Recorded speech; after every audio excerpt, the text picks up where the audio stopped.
Okay, let us start with the homage to the Buddha.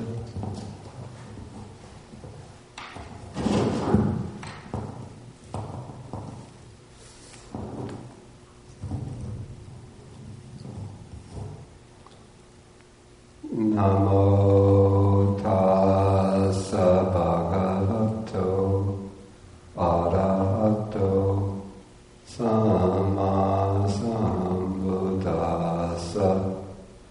Namo tassa bhagavato arahato samma sambuddhassa. Namo tassa bhagavato arahato samma sambuddhassa.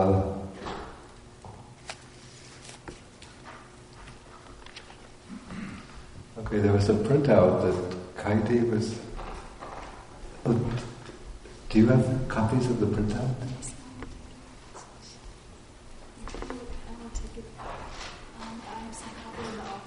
Oh, okay.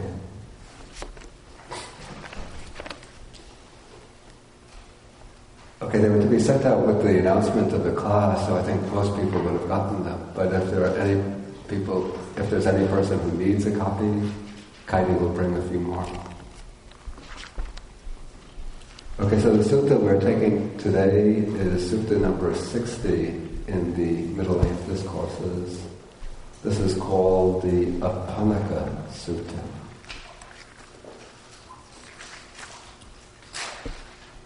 Okay, so we are on page 506. So the Apannaka Sutta, the word Apannaka, it's explained by, it's a very unusual word, but it's explained by the commentary to have the meaning of certain, definite, unambiguous, but here it's rendered incontrovertible. And what is sort of going to be explained in the sutta is a little bit like a Buddha's counterpart to, do you know the expression Pascal's wager, Pascal's bet? Pascal was a French philosopher and theologian, I think, of the 17th century. And he was considering, the article of Catholic faith is that you have to believe in God. So he was considering whether one should believe in God or not. And the consequence is that, I guess he was confronted with some scientific facts which seemed to undermine the existence of God, maybe some logical reasoning which seemed to refute belief in the existence of God. So he reflected and he considered, what is the consequence of believing in God? Well, if God does exist and you believe in God and in the tenets of the Catholic faith, then you get eternal life in heaven. If God doesn't exist and you believe in God, well, you just have a false belief and you could live a moral life, and when you die, then everything comes to an end. But if you don't believe in God, and God exists, then according to the belief in Christianity, then you get consigned to hell forever. And so then you have to spend eternity in hell. Whereas if God does exist, and you do believe, if God does exist and you do believe in God, then you get to spend eternity in heaven. So reflecting logically in that way, it makes sense to believe in God. Okay, so this will be the Buddha's reflection, not so much, not on the question whether or not one should believe in God, but whether or not it makes sense to believe in teachings like rebirth and karma.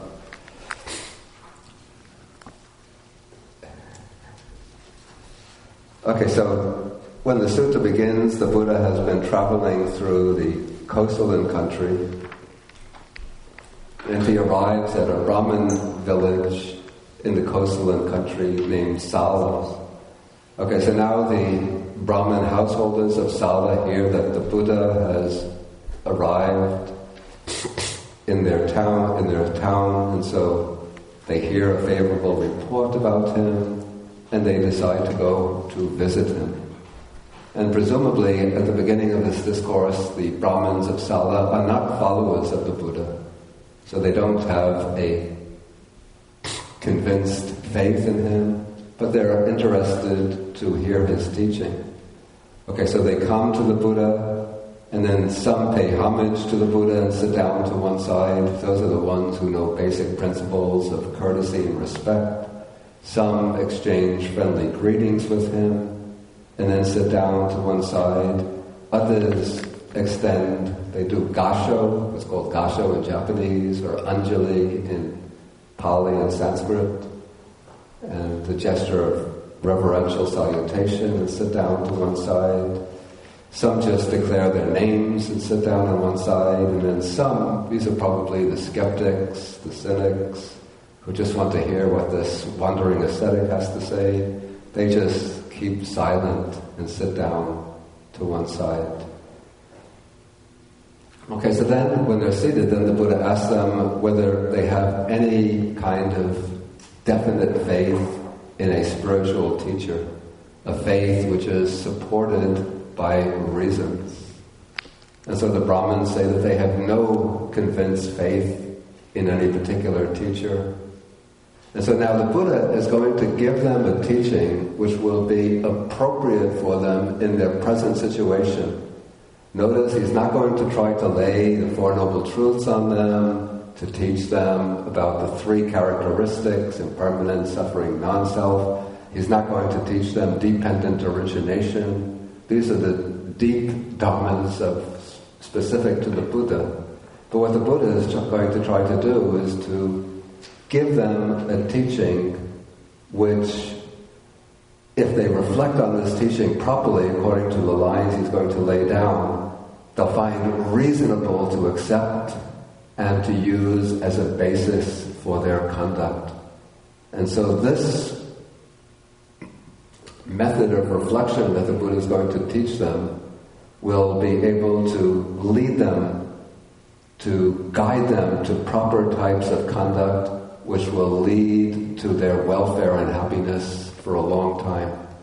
So at this point, the Buddha is not yet intent on trying to give them a teaching that's going to lead them to liberation, to nibbana, to enlightenment, but just to give them a kind of template of a basic understanding that they can use as the foundation for ethical conduct, and that will promote their well-being and happiness in this life and in future lives. If some of them, through listening to the Buddha, then gain trust and confidence in the Buddha and open their minds to understand the deeper teaching, then the Buddha will systematically present to them the teachings that lead to liberation. But at this point, these Brahmin householders, are not yet ready for those types of teachings. Okay, so now what the Buddha is going to do initially is to lay out three types of views which are set in contrasting pairs of a wrong view and the corresponding type of right view. And the three types of wrong view are called, I think this is a commentarial expression, niyata michaditi. I'll write that.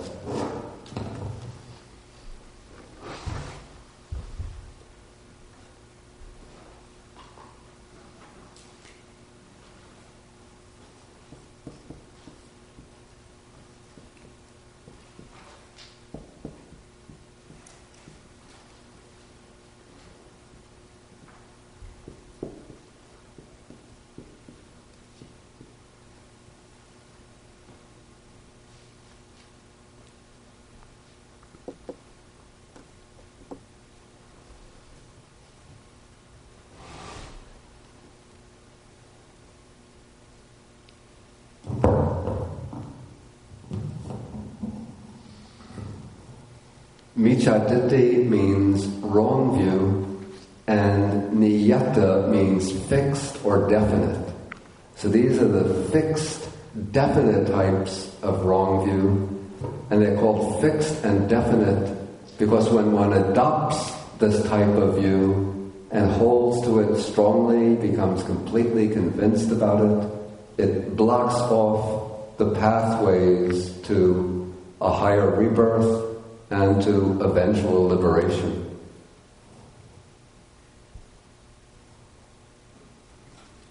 And then these three types of wrong views are going to be contrasted in each section with the corresponding type of right view.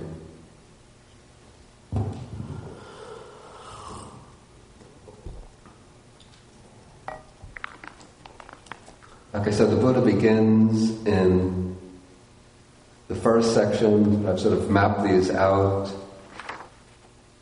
on this handout. So the first type of wrong view is called, what we translate it as nihilism.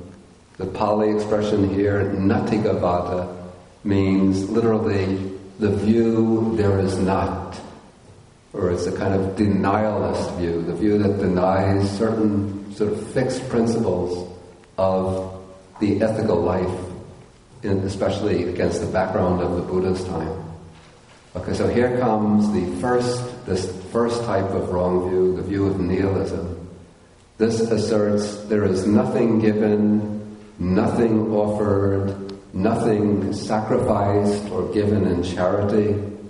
Of course, this is not denying that one person can give anything to another, but what it is denying is that there is any benefit, any justification for such actions as giving out of faith and trust to others, giving out of compassion or kindness to others, making offerings, giving in charity. There is no fruit or result of good and bad actions. So there are actions which we judge conventionally to be good, wholesome, worthy actions. Other actions are judged to be bad, unwholesome, unworthy actions. And what these teachers are saying is that these good and bad actions don't have any kind of karmic result.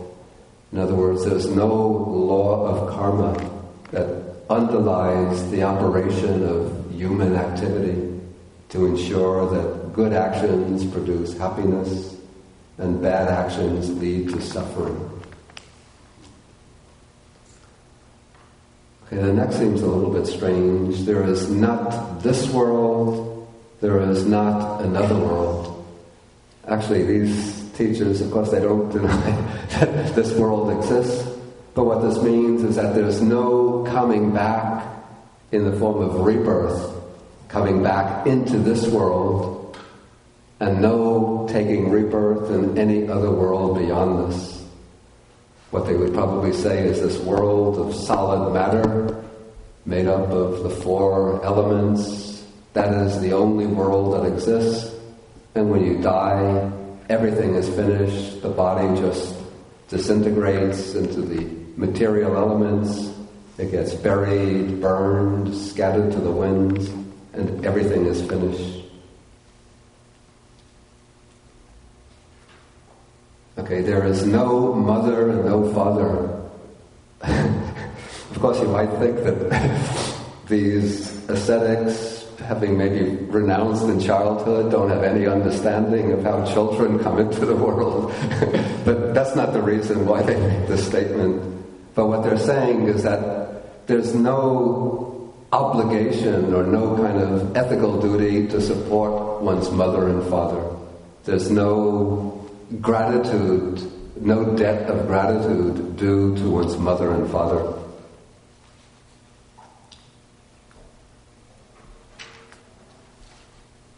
Okay, the next phrase I had translated, there are no beings who are reborn spontaneously, but I have to revise that translation. The Pali word here that's been translated, beings who are reborn spontaneously,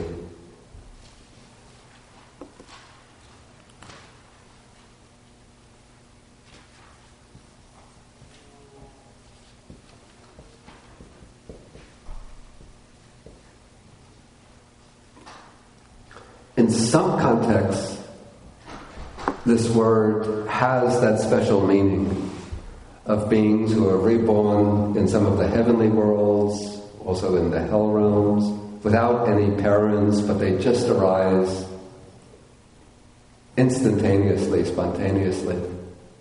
But here I checked the commentary on this just earlier this morning, and I found that the commentary says that here the word upapattika means simply that there are no beings who are reborn. So in other words, they simply deny that there are any beings who, after passing away, take rebirth. And then they say that there are no good and virtuous recluses and brahmins in the world who have themselves realized by direct knowledge the nature of this world and the other world and can explain them and teach them on the basis of their own personal knowledge.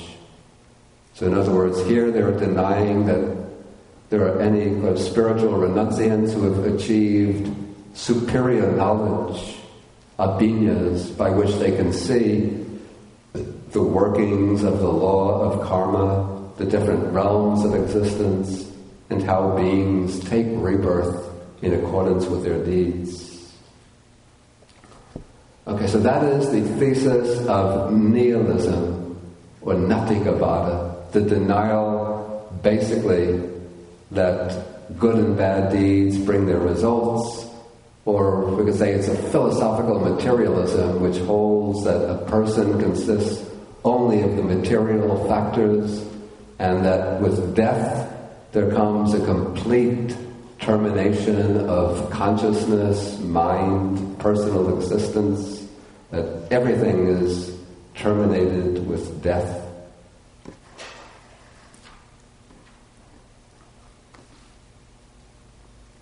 And you find in the Majjhima Nikaya there's also a full statement of this view in Sutta number 76. You can look that up on your own. Okay, now the opposite of the nihilist position is the doctrine of, here use a rather unwieldy expression, affirmationism, or simply in Pali, atthikavada means the doctrine there is, the doctrine of existence. And this is simply the exact opposite in all respects of the doctrine of nihilism. So these ascetics who hold this doctrine say there is what is given, offered, what is given in charity, there's the fruit and result of good and bad deeds, there is this world, there's rebirth into this world and into other worlds, there is virtue in looking after and supporting and helping one's mother and father, there is a rebirth that takes place after death, and so beings are reborn, and there are good and virtuous ascetics and brahmins who have realized for themselves the nature of this world and the world beyond, and can explain them on the basis of their personal knowledge. Okay, so these two different types of teachers hold doctrines that are diametrically opposed to one another. Okay, so now the Buddha is at this section that I marked 7A1. The Buddha is going to now enter into an examination first of the doctrine of nihilism, the doctrine of annihilation. So he says that if an ascetic or Brahmin teaches a doctrine like this, first, we look what will be the likely effect on their conduct. And he says, if we consider this, it is to be expected that they will avoid three types of wholesome qualities. That is, good bodily conduct, good verbal conduct, and good mental conduct. And that they will undertake and practice three types of unwholesome states or unwholesome lines of conduct. That is, bodily misconduct, verbal misconduct, and mental misconduct. And then the Buddha gives the reason why this particular view will lead to this type of conduct.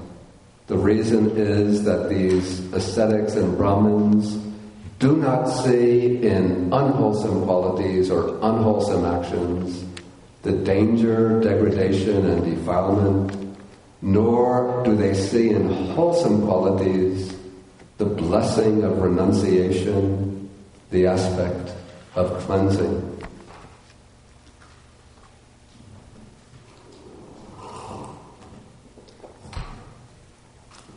In this line of reflection, it occurs to me, with regard to this line of reflection, that it seems to be set against the culture in India in the time of the Buddha. And in some respects it doesn't completely correspond, in my own experience, to the way things work out in the contemporary age. Because I know quite a number of people who don't believe in any existence beyond the present one, who don't believe in that there's something like a law of karma which ensures that the actions we do in this life will produce results in some future life, either happiness or suffering. And yet these people uphold very high standards of ethical conduct, not based on considering what will be the consequences for myself in some future life, but just what does my conscience tell me about how I should act in relation to other human beings, other living creatures, the natural environment in this life here and now. So I think the reflection that we have here maybe shouldn't be taken to be universally applicable under all conditions, applicable to all cultures, to all periods of human history. But it seems that perhaps during the Buddha's time, almost every sort of decent, respectable, upright person was expected to accept a doctrine of lives beyond the present one, and to accept the teaching of karma and rebirth. And so if somebody forcefully and insistently rejected those doctrines, one could suspect that they would tend to engage in unwholesome types of behavior. Does anybody have any comment about this? Well, yeah, I would think that would tend to be true in a Brahmin society, because if you did not follow the conceptions of the priests and so on, then you would be outcast from society generally. That is, you'd be beyond the pale, and so you would be in a hostile relationship to all your relatives. Yeah. Though also it's a little bit curious that the text says that there are some recluses and Brahmins whose view and doctrine is this, that there is nothing given, nothing offered, nothing sacrificed, and so on. And the one to whom this position is assigned, Ajita Kesa Kampali, no, he doesn't seem to have been a Brahmin, but it seems that there could have been Brahmins who did make this assertion. I think it's the Lokayata school, isn't it? Actually, that's right. It was the Lokayata, yeah, which means the materialists. Did somebody else have their hand up on this side? I just have a translation question. Yeah. Where you're using the word beings, being reborn or not being reborn, what's the Pali? As you recall, The word that's rendered beings? Yeah. It's Sutta, or Sanskrit Sattva. S-A-T-T? S-A-T-T-V-A. That's the Sanskrit. S-A-T-T-A is the Pali. And is that literally beings, or is there, if you were literally translating Sattva? Yeah. Okay. It's often what's translated as sentient beings. Okay. Thank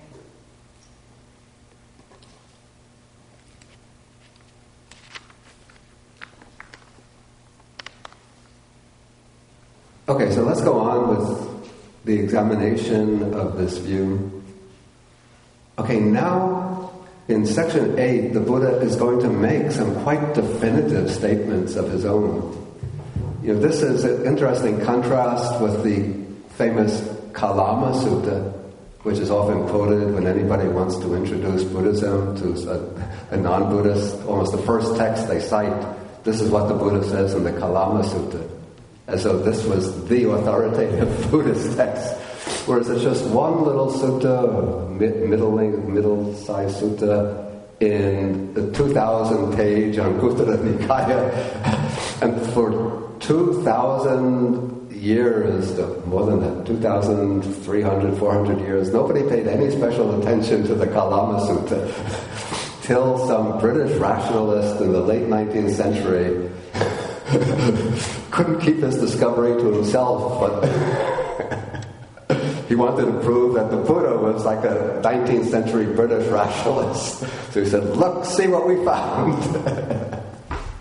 The Kalama Sutta, the Buddha doesn't make any pronouncements about karma, rebirth, anything beyond what you can see and know through your own experience. But this sutta starts off very similar to the Kalama Sutta, but here the Buddha pretty much lays down the line. By the way, there's also, I should mention that there is a Chinese counterpart to the Kalama Sutta. It's included in the Madhyama Agama of the Ahanjing.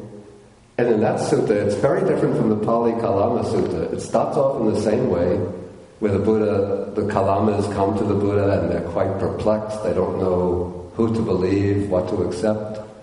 But in the Kalama Sutta translated into Chinese, the Buddha says, it's quite true that you are confused, perplexed, uncertain, because you don't have the higher knowledge to be able to distinguish what is right, what is wrong, what is good, what is bad. But I have that knowledge, and I will tell you what is good, what is bad, what is right, and what is wrong.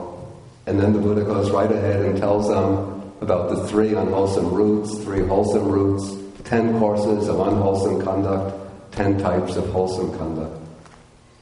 So maybe the Pali version of the Kalama Sutta had been slipped in by a British rationalist of the 19th century. Okay, so here the Buddha is speaking quite definitively. He says, since there actually is another world, a world beyond this present one who holds the view there is no other world has wrong view.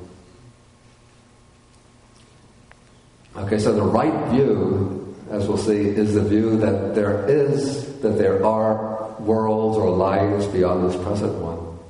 Since there is another world, one who intends, or I would say one who forms intentions, or acts on the motivation, or whose actions are motivated by the belief there is no other world, has wrong intention. Since there actually is another world, one who makes the statement, there is no other world, has wrong speech. And since there actually is another world, one who says there is no other world is opposed to those arahants, those liberated and enlightened ones who know the other world. So up to this point we have here wrong view, wrong intention, wrong speech. Those are the first 3 factors of the wrong Eightfold Path, which is the opposite of the right view, right intention, right speech, the first 3 factors of the Noble Eightfold Path. Okay, so some other consequences. One who says there is no other world is opposing the arhats, the ones with the superior knowledge, who know about the other world. Okay, then when one starts arguing that there is no other world, arguing with another, then one can convince him to accept what is called untrue or a bad dharma, a bad teaching. And then when one convinces the other to accept a bad teaching, then one praises oneself and disparages others. And then when one accepts this view, then any pure conduct that one had formerly possessed is abandoned, and one takes the ways, or gets led astray into corrupt behavior. Okay, and so we have wrong view, wrong intention, wrong speech, opposing the noble ones, convincing another to accept a bad teaching, an untrue teaching, praising oneself, disparaging others. Okay, so these, they're called evil, unwholesome states or qualities, come into being with wrong view as their condition. Okay, so these are all bringing out the negative consequences, the undesirable consequences that follow from determining or deciding that there is no world beyond the present one, no life beyond the present one, and no working of the law of karmic cause and effect. Okay, so now in section 9, we come into the reflections of a wise person. How a wise person is going to reflect on deciding between these two opposed views.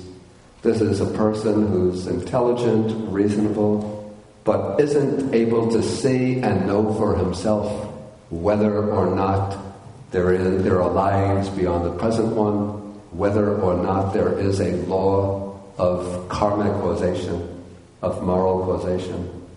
This, we could say that this is where the Buddhist counterpart of Pascal's wager comes in. Okay, here the wise person considers, okay, if there is no other world, then on the dissolution of the body, this good person will have made himself safe enough. That is, the person who accepts the wrong view. So he says there is no other world beyond this present one. There is no other world. And so, in that respect, he's safe. He doesn't have to face any undesirable consequences. But if there is another world beyond the present one, then on the dissolution of the body after death, he'll be reborn in one of the bad realms, even in hell. That is, assuming the person not only holds that there's no life beyond the present one, but on the basis of that wrong view, he engages in wrong actions, wrong intentions, and leaves upon wholesome behavior and engages in unwholesome behavior. Okay, so the person behaves in unwholesome, unvirtuous ways, and since there is a life beyond the present one, after death, he is reborn in one of the unfortunate realms, one of the bad realms. Okay, so now this person reflects whether or not the word of those good teachers is true. Let me assume there is no other world. Okay, so if there is no other world, this good person who adopts this view will be censored by the wise as an immoral person, one of wrong view who holds the doctrine of nihilism. In Indian society in the Buddha's time, it was considered the respectable thing for an upright, virtuous citizen to accept the belief in rebirth and in the law of karma. It's a little bit like if you're living in Middle America, small town Middle America, where everybody goes to church on Sunday, and if you're just seen hanging around the streets on Sunday and people ask, why aren't you going to church? Then you say, well, I don't believe in God, I don't believe in any life beyond the present one. Then people start chatting and avoiding you, and they look down on you, and they say, he's an atheist, a sinner, going to hell. So that's the way you would be treated. I guess in Indian society, in the Buddha's way, if you explicitly denied any belief in lives beyond the present one, then you will be censored as an immoral person, one of wrong view. Okay, so these are the consequences, even if there is no other world. Okay, on the other hand, if there is another world, then this person who adopts this belief in nihilism has made an unlucky throw. It's really using the analogy, the metaphor of gambling. He's made an unlucky throw on both counts. First, in this life itself, he's criticized by the wise as being an immoral, stupid person. And then, on the dissolution of the body after death, he is reborn in a bad state of rebirth. And so by reflecting in this way, then this person has, or by acting in this way, this person has wrongly accepted and undertaken this incontrovertible teaching in such a way that extends only to one side and it excludes the wholesome alternative.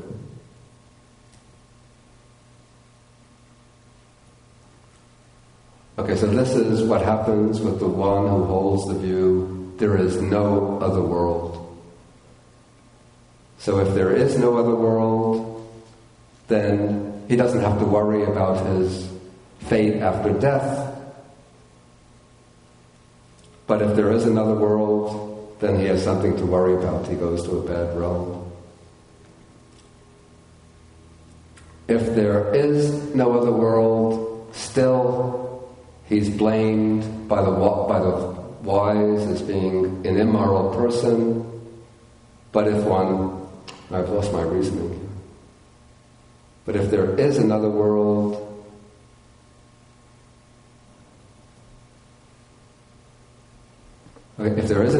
then he goes to the bad destination after death, and he is blamed by the wise in this life itself.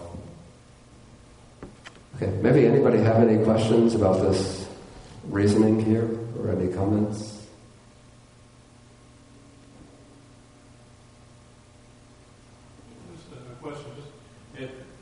The phrase, it extends only to one side. Yeah. I don't understand that. And excludes.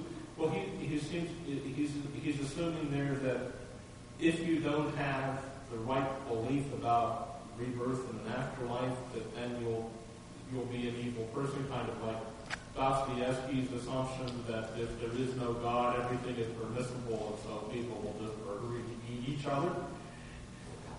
I think the point, he has wrongly accepted and undertaken this incontrovertible teaching in such a way that it extends only to one side and excludes the wholesome alternative.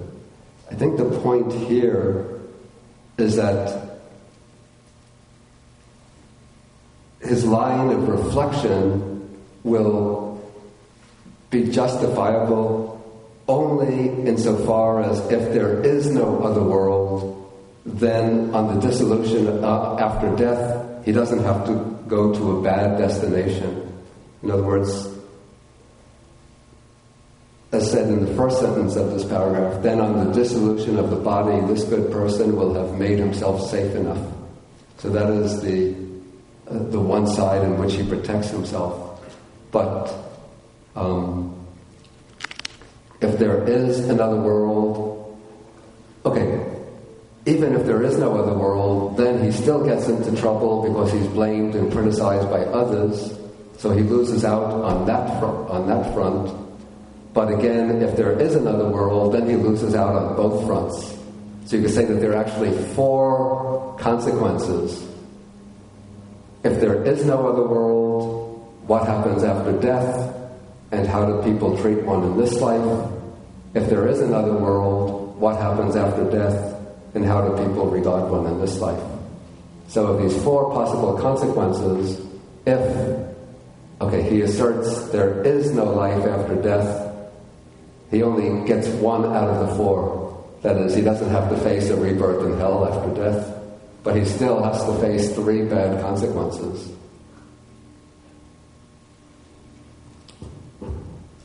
Whereas if there is the life after death, then he loses out on 3 fronts, actually 2 fronts. He gets the bad rebirth,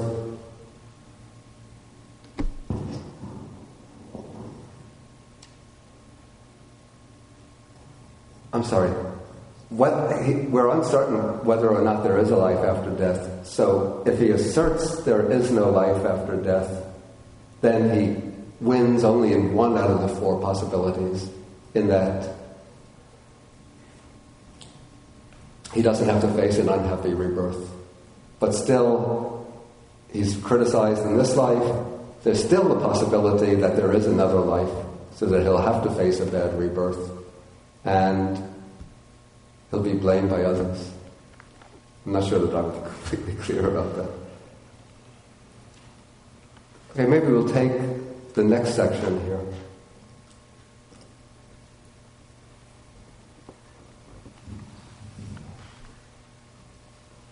Okay, now this is going to take the positive counterpart. This is the view of what I call affirmationism, atikavada. So here we have the recluses and Brahmins who hold the view that there is what is given, there's offerings, there's charity, and so on. There are good and virtuous ascetics who have realized the nature of this world and can teach it on the basis of their direct knowledge. Okay, now what is the effect of that belief on their conduct? It's expected that they will avoid 3 types of bad conduct: bodily misconduct, verbal misconduct, and mental misconduct, and that they'll undertake and practice 3 types of wholesome conduct: good bodily conduct, good verbal conduct, and good mental conduct. And the reason is because these ascetics see in unwholesome qualities the danger, degradation, and defilement, and they see in wholesome qualities, in wholesome states, the blessing of renunciation, the aspect of cleansing. Okay, now the Buddha is going to follow through additional consequences of their belief. And here again he lays down definite statements about what is right and what is wrong. So he says, since there actually is another world, one who holds the view there is another world has right view. So this is the elementary form of right view, is accepting the existence of a life after death and accepting the law of karmic causation, the effects of good and bad deeds. Okay, since there actually is another world, one who intends, or maybe more fully, one who acts on one whose actions are motivated by the belief that there is another world, has right intention. So when one accepts the belief that there are lives beyond the present one, then one will be careful in what kind of motives one allows to serve as the springs of one's activities. Okay, since there actually is another world, one who makes the statement, there is another world, has right speech. So this is one type of right speech, is affirming the existence of lives beyond the present one, the existence of rebirth and the operation of karma. Okay, then since there is another world, one who says there is another world is speaking in harmony with the view of the arhats who know for themselves the other world. And then when one accepts the belief in another world, then if one convinces another that there is another world, one is convincing him to accept true Dhamma or a good teaching. And then because one convinces another to accept a true teaching, one does not praise oneself and disparage others. I think it's possible, to convince another in argument. You have an argument whether there are lives beyond the present one, whether there's karma causation. It seems to me that you could convince another to accept that, and if he accepts it, one could become proud and then start boasting about oneself and disparaging other beliefs. Is that true, or am I a little mistaken about that? So Excuse me? It's the oldest story in the book. Yeah.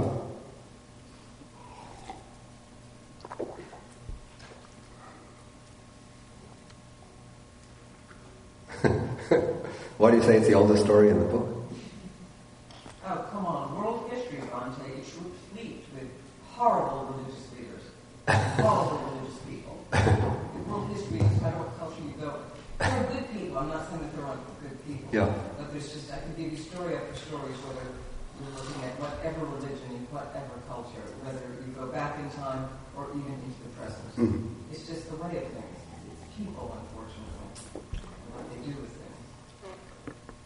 Yeah, I'm just thinking of, in Sri Lanka in the 19th century, there was a famous debate that took place at a city or town called Panadura. It's known as the Panadura debate. At that time, Christianity was very strong in Sri Lanka because there had been the first wave of Catholic missionaries sent over by the Portuguese. Then in the 19th century, when the British established a strong presence there, they supported the Christian missionaries, and so many of the upper middle class, Sinhalese, well, both Sinhalese and Tamils, converted to Christianity. And it was considered almost like the respectable thing for any upright member of the upper class to become a Christian. But the great majority, or at least the majority of people in the country, especially in the countryside, the small towns, were still the Buddhists. And the contention between the two religions, non-violent, but still taking the form of polemics, debates, reached a point where a famous debate was held in the town of Panadura between a Christian minister, I think from the Anglican Church, and a Buddhist monk who was fluent in English and very knowledgeable about, he had studied Christianity for the purpose of engaging it in debate. And so the two had a debate. I tried to read a record of the debate, and it was really difficult for me to follow the arguments. They just seemed so obscure. But the general consensus was that the Buddhist monk, Gunananda, I think was his name, won the debate. And the Buddhists throughout Sri Lanka were in an uproar. It wasn't that they didn't pride themselves or their representative or disparage others, but they were, I think, at the end of the debate, they lifted the monk up on their shoulders and carried him around the town, applauding. So we see human emotions seem to be pretty much the same.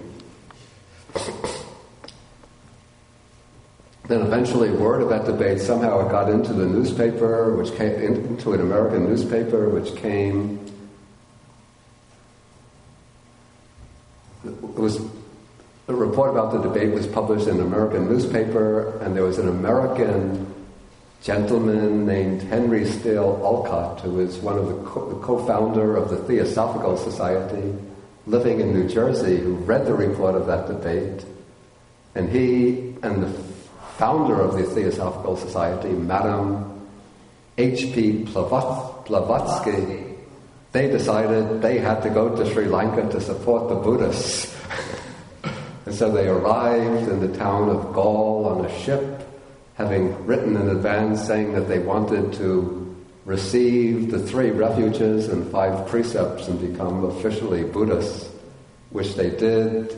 And this sent waves of exhilaration through Sri Lanka that 2 white people from the West have come to our shores just in the midst of this period where this bitter contention between the Christians and the Buddhists, and they've embraced Buddhism. Of course, they went on to interpret it very much along their own theosophical lines, but this was a big boost to the, call it the religious pride of the Sri Lankan Buddhists.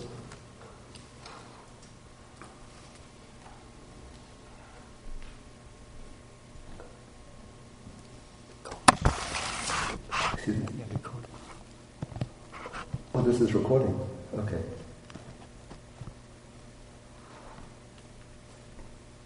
Okay, so anyway, just continuing with the text. So it says, he does not praise himself and disparage others.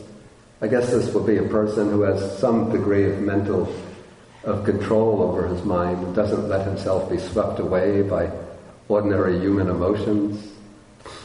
Okay, so any corrupt conduct that he formerly had engaged in is abandoned, and pure virtue is substituted.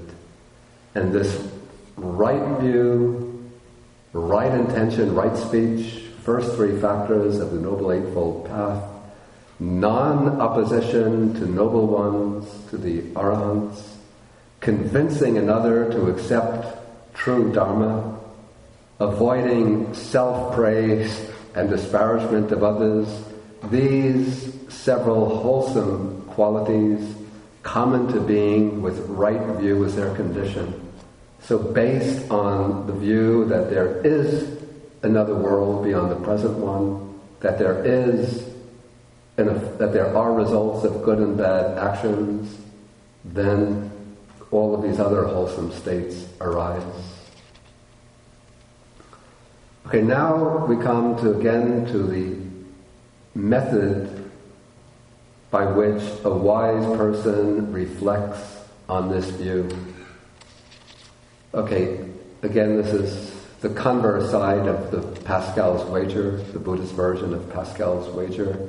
If there is another world, then with the breakup of the body after death, this good person, the one who accepts this view, will be reborn in a happy destination, because he has good karmic forces behind him, right view, right intention, right speech, and so on. Okay, so now he says, whether or not the word of these good ascetics, good teachers, is true, let me assume that there is no other world, that there is no other life.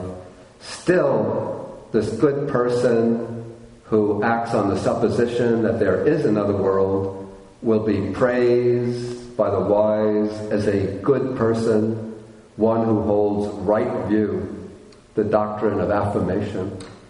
And actually, these are even big, sort of loaded words in India to this day. The two words in Sanskrit, they're still known by their Sanskrit forms.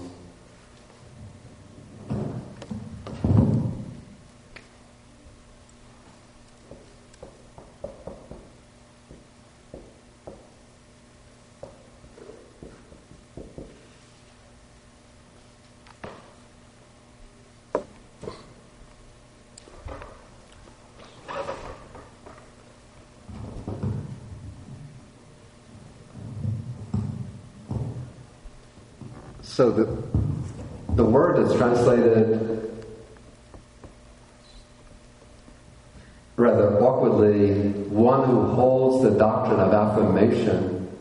This in Sanskrit is astika. And so any decent person in India, even today, is expected to be an astika, one who affirms belief in other realms. Whereas the opposite of that, one who, we have that in paragraph 9. Again, it's rather awkwardly expressed in the middle of paragraph 9. One who holds the doctrine of nihilism. In Sanskrit, it's nastika. And just like the Sanskrit nastika suggests in English the word nasty. I don't know if there's any connection between the two words, but to be called nastika is a very nasty designation. It's like being called, maybe today people speak about, at least in Middle America, they'll speak with horrors, the atheist.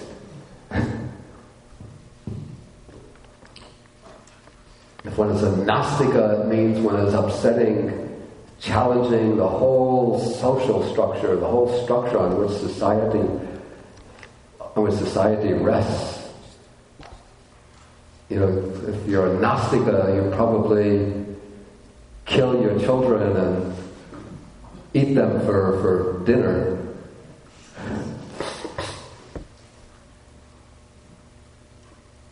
Or these people will spread rumors about the nastika.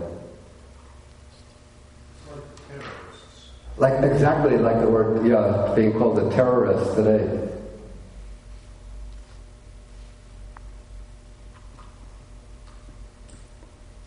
Okay, so assuming that there is no other world, still the person who believes that there is will be respected by others as a virtuous person. He is an astika, one who has an affirmative outlook on life, so to speak. On the other hand, if there is another world, then this person who holds the view of another world has made the lucky throw on both counts. He's praised by the wise here and now, and then on the dissolution of the body after death, because he holds right view, forms right intentions, speaks rightly, and engages in good actions based on his view, then he will likely be reborn in a happy destination, even in the heavenly world. And so he's rightly accepted and undertaken this incontrovertible teaching in such a way that it extends to both sides and excludes the wholesome alternative.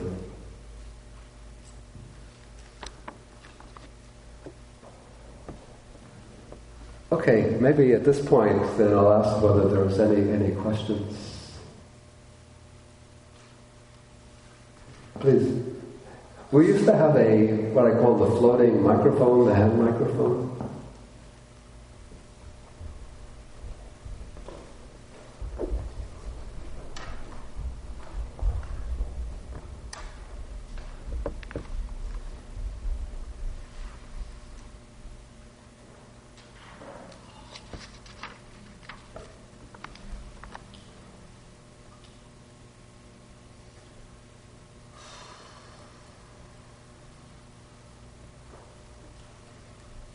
Well, maybe it's not. Okay, please go ahead and ask. Just speak loudly. I sort of have a question. You said it was the Buddhists in India, right, that would chastise or basically censor someone who wouldn't believe in higher realms? Say again. You said it was Buddhists in India that would basically censor somebody for not believing in the higher realms. It would be the general outlook in society, not a particular person, but it would be the general outlook was that one would be expected to believe in things like rebirth and other realms of existence. Okay. So if one didn't accept that view, people would look on him as being a person of wrong view, someone they would suspect one of being a person of immoral behavior. So that was the people, right? That was the people? It was a general opinion, yeah. Okay. Oh.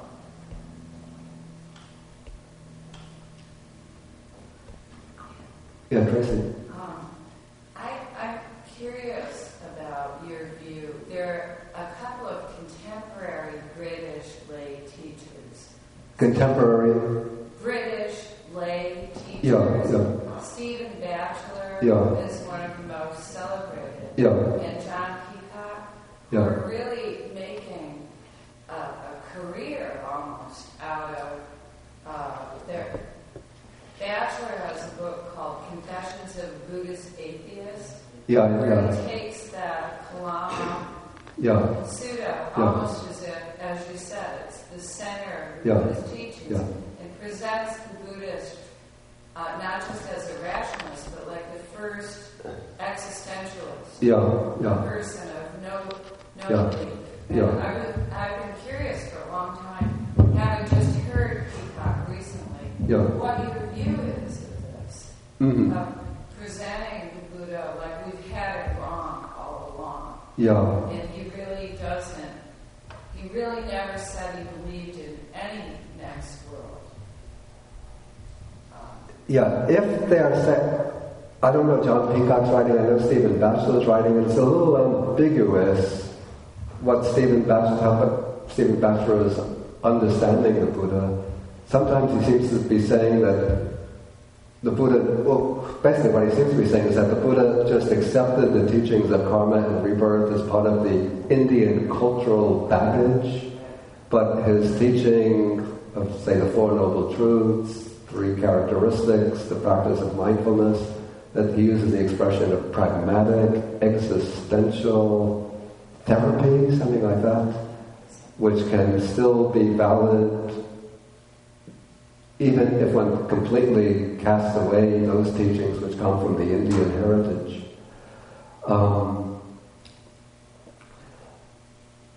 What I would say, I don't want to dismiss that view out of hand. What I would definitely reject is the view that this is actually representing what the Buddha himself taught. Because if you look at all of the Buddha's texts that have come down from all the schools through the centuries, even going back to the oldest texts like the Nikayas, the Agamas, it's very clear that the Buddha taught, based on his own direct experience, the working of the law of karmic causation, the existence of other realms of existence, and the process of rebirth by which one goes from one realm to another. So if one says that the Buddha didn't teach this, or this is just part of the Indian cultural heritage, it's quite definitely contradicted by what one finds in the text. It could be that they are just using this method because they know that disbelief in any kind of rebirth, other realms of existence is widespread in contemporary Western society. And so they might be seeing this as a way to present the Buddha's teachings and practices as a way sort of to get a foothold and to make them convincing to contemporary skeptics. If they're using the teaching in that way, it's still not my own approach, but I would say that it has a certain justification. But I think if one really wants to come to what I would call a broad, comprehensive, and faithful understanding of the Buddha's teaching, definitely one has to bring in, I would say, the whole range of teachings. And one especially finds in the Nikayas that the teaching of karmic causation, other realms of existence, or at least of rebirth beyond the present existence, is taken to be a form of samadhi, of right view. And so this is really like a foundation for what I would say the full depth and range of even the liberating right view. For that liberating right view to be able to culminate in true liberation, it should be based upon the sort of elementary or foundational right view of karmic causation and rebirth. Yeah, okay, you can take the microphone. I have a version to this. Tracy, further to your point, there's a great sort of big divide in the Buddhist world, especially if you look online and look on certain web boards. There's the literal rebirthers. This is a big thing, actually, Bhante. Your name has come up. So, I don't go onto these discussion groups. And there are the... Occasionally I've peeked in, and when it comes to, what is the expression used here? He does not praise himself and disparage others. I don't know about praising themselves, but I've seen myself disparaged pretty badly. Please continue. Okay, and there are the literal rebirthers. Like, yes, there's literal rebirth, and the you're stupid. That's not what it really means. And they don't just cite the English dudes, including Bachelor, but also Buddhadasa. The great Buddhadasa, who was according to his readings, and I haven't read a lot of them, and I'm really paraphrasing, I'm being very simple right now, is, well, that's a teaching for babies. There's nothing to be reborn. So essentially they're saying there's no rebirth, or no literal rebirth. Yeah. Well, what are you talking about? And then you take away the whole underpinnings of Buddhism, because then what is the point? And then you're getting down into nihilism, quite frankly. That's just my opinion, I'm no great expert. And the reason why, if you've noticed, Bhante, over the months, what is this? Is this really being? You notice I keep on asking you whenever the word being comes up in English. I've asked you this before. What's the Pali? What's the literal translation? Because these people say the word being is never used. Okay, they get into that. There's no such thing. It's never ever said in the Pali, the anti-literal rebirth. It's a really big deal. They get almost hysterical about it. And then if you cite, well, Gandhiji will occurs all the way over in this Nikaya and in that Nikaya, he's talking about rebirth and hell realms. Well, it's not what it really says, or that's an interpolation, or you're just imagining it.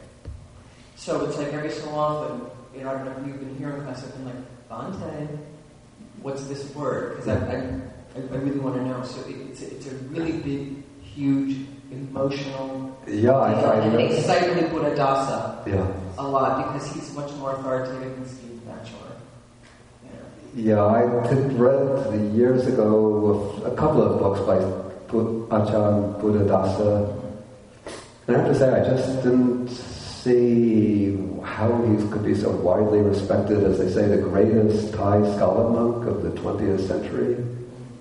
But there's just so much that seemed to be wrong and arbitrary. What Nikayas are you reading? I mean, that's what, when I read them, it's like, what, am I reading something that's so totally different? How come I'm reading Yi? It's just, we've had people on, I belong to a Theravada web board. These are good, very serious people. A lot of them are actually down under. They study with, what is it, Goenba? Or Goenka, yeah, a lot of they're very serious people. And sometimes we have the anti-rebirthers on our board, and we have a few scholars who could actually really read Pali and things like that and say, look, and they'll actually bring up, the Pali and explain it.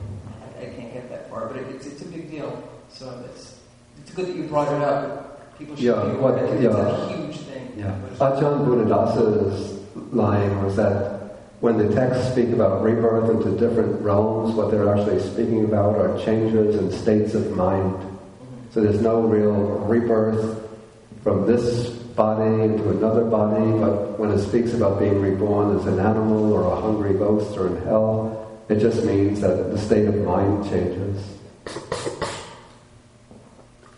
I know Ajahn Sumedho, this has been brought up because if you read his teachings, he takes, I guess, a good middle ground approach. It's like, it certainly can mean that. It certainly can mean that. We can become, right now, here and now, an angry ghost, or it can certainly happen. But who's to say it can't happen on another realm, as well? And then Ajahn Sumedho says, but don't get lost in that. The point is, the practice. Because he doesn't like, you get into this speculation, and you end up not practicing. Yeah, but I think, well, first of all, about Buddhadasa's contention that what is meant is the change in mental states. If one looks at the text again and again where it's describing what happens in rebirth, it says, Kayasa Veda Parang Marana, which means with the dissolution of the body after death. Right. I mean, so obviously it's not just speaking about a state of mind, but leaving behind one body. You're not reading that right, Bhante, or you must not be translating it right, according to them. Oh, really? Yeah. I don't know how to... You're relying too much on the commentary. So, yeah. Is any of them offering? Maybe I could register to take a Pali course with one of them? How to translate properly? Oh, you bet. Okay, so,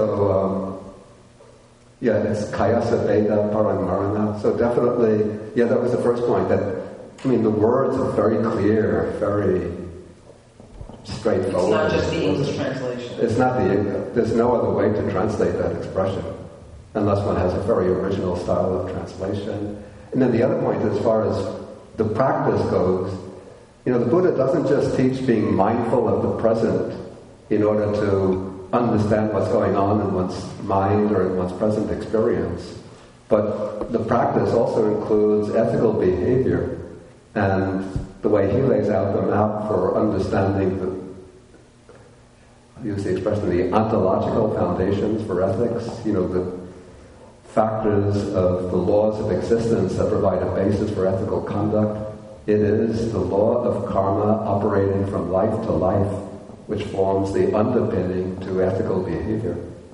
So of course one can be ethical without believing in karma and rebirth, but the way the Buddha sees actions having an impact upon oneself over the long range, to get the long-range perspective on the impact of one's behavior on oneself, one has to bring in that wider dimension of multiple lives, multiple realms of existence. Thank you, Bhante. I sometimes use the analogy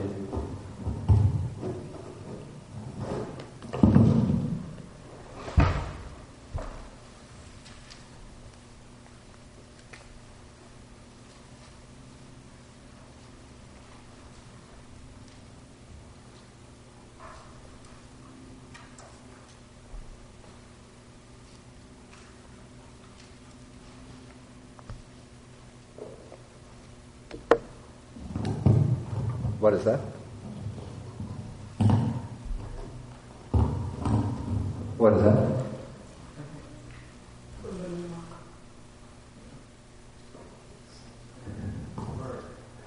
Who said bird? Actually, what I drew is the sky with a bird flying through it. To see it as a bird, to see the lines as a bird, you have to take account of, well, the white space behind it.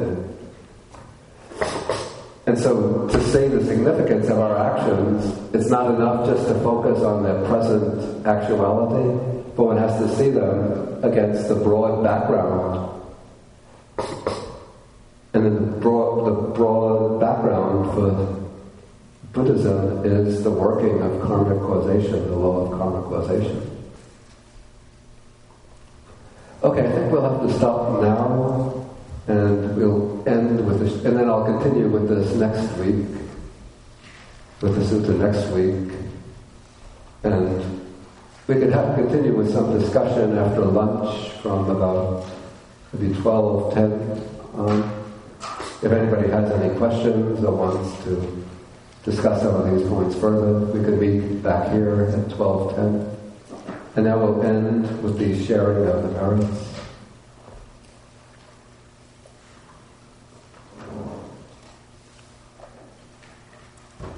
Okay, so we share the merits with the devas, the deities, the Buddhas or fear spirits, the Nagas, the dragon spirits, and with all sentient beings.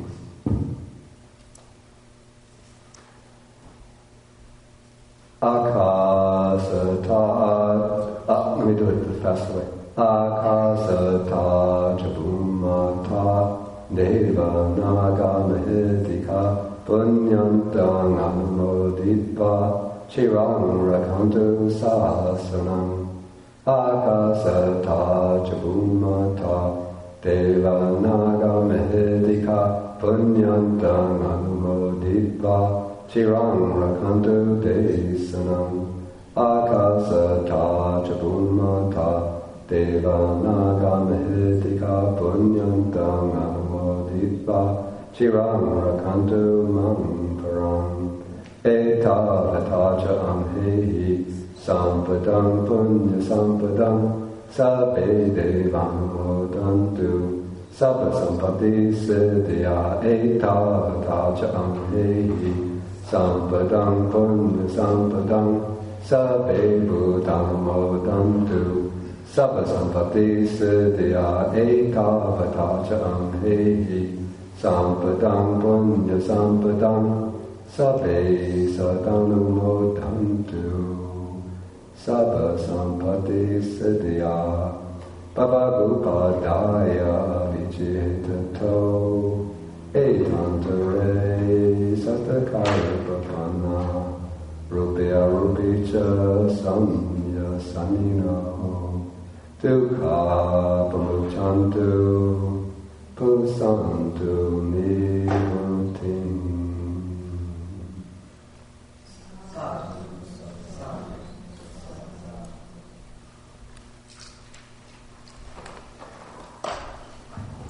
And one thing I wanted to mention from, I think it was September 2007 through 2009, part of 2009, we had a course here on the book in the Buddha's words, and the talks were all recorded, and now they're all available in the form of is it CD or DVD, with some, maybe about 50 talks on them. And I have copies of the CD to make available. And also I have the DVD of the course that I gave in Bodhi Monastery on Majjhima Nikaya. I'm a little hesitant to put it out, because if you get it, then you think, oh, then I don't have to come to the class at Tongyen Monastery. But there are always new ideas occurring to me, and generally I'm making a point not to cover suttas that are already covered on that recorded course, so that you have to come learn about them. But I'll put them out here, maybe on this table, and if you like, you can just pick them up. They're absolutely free. Of course, if you make a donation to BAUS, Buddhist Association of the United States, that will help them to produce more books, more CDs in the future. But this is one of the outstanding projects at BAUS is to print thousands and thousands of Dharma books, thousands and thousands of CDs, and simply to make them available without any expectation, just in the trust that people will bring forth hearts of generosity and contribute to restore the funds that will be needed to print more books and more CDs, DVDs in the future.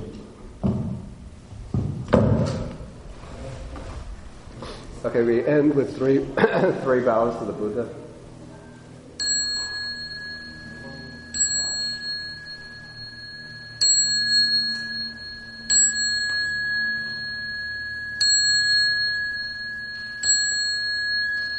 Bow to Pandey.